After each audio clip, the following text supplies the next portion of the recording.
is my review of Bleach Chapter 55. Rukia and Byakuya look on as the fight continues. Zabimaru's like spinning around and coming toward Ichigo like that. The chapter cover is of Ichigo with a spoon in his mouth. Ichigo falls to the ground bleeding from his left shoulder because obviously it was Zabimaru was right across it. Renji explains that that the Zanpakuto takes the shape of its wielder's power. He retracts Zabimaru now and just leaves it as its segmented blade form, and says that he needs to finish this fight fast because the environment doesn't suit him. Specifically, he says something about like the air tastes foul or something, but I think that's just a shitty Viz translation. He moves in to kill Ichigo. Rukia jumps and grabs Renji's arm. And she starts telling Ichigo to run. She really hopes that he will run. Then Ichigo begins reaching for his sword. Renji struggles a bit. Ichigo grabs his sword and he stands up. Rukia tells him to run some more, and he won't. Renji says he's going to attack. And then Ichigo powers up. As he's powering up, these little tassels that were on the back of Rukia's Zanpakuto break off, I guess from the amount of power Ichigo's given off. And Renji blocks, but Ichigo just shoots right past him and slashes his shoulder now. Ichigo turns around and he attacks again, and he slashes and starts pushing Renji back. And he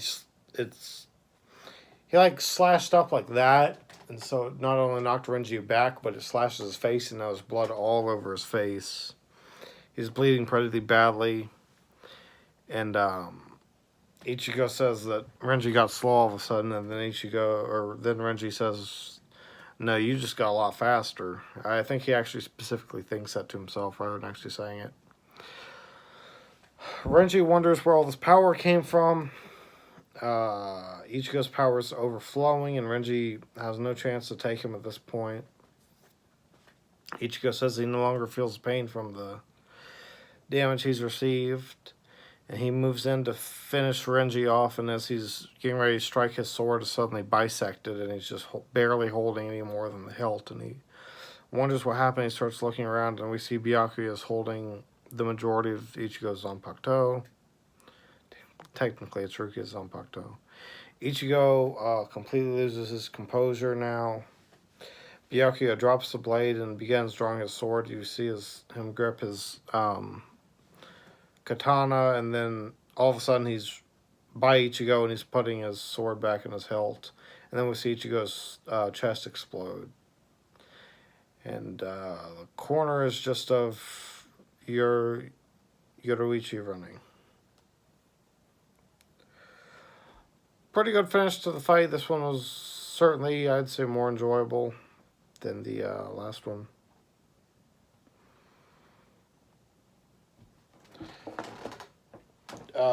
It's one of those really good finishes that Kubo's good at, where like he loves these where like shit's going a million miles an hour, and then all of a sudden someone will just pop in and stop it immediately. We see it a lot later. I do wonder if Ichigo would have killed Renji, because everyone else is talking about killing this person, and I'll kill you, and you'll kill me, and all this killing and shit.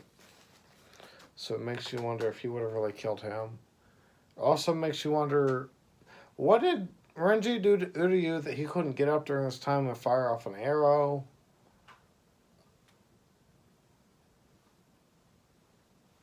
Why don't we get like his perspective on this battle or something? I don't know.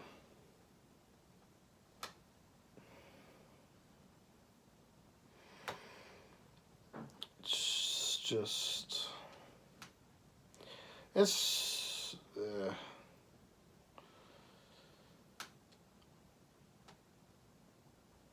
It serves its purpose to show that Ichigo has a lot of power hidden inside him. I just think him getting a win over Renji here, and then obviously later, just Renji really looks like shit throughout most of the series, even though he's like a mainstay. I don't think his personality is ever as aggressive and enjoyable as it is here, because later on he's a lot more like toned down and serious instead of being a brutish guy who enjoys fighting. And I think that's because there were so many other characters like that. But it's just hard to enjoy him later. Much as I say that he's out of character here compared to later, at least he was enjoyable in a fight, personality wise.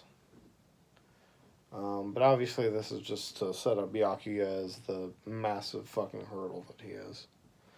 That's really what this was going to do. Also, we start to see this thing about Kubo's obsession with shoulders.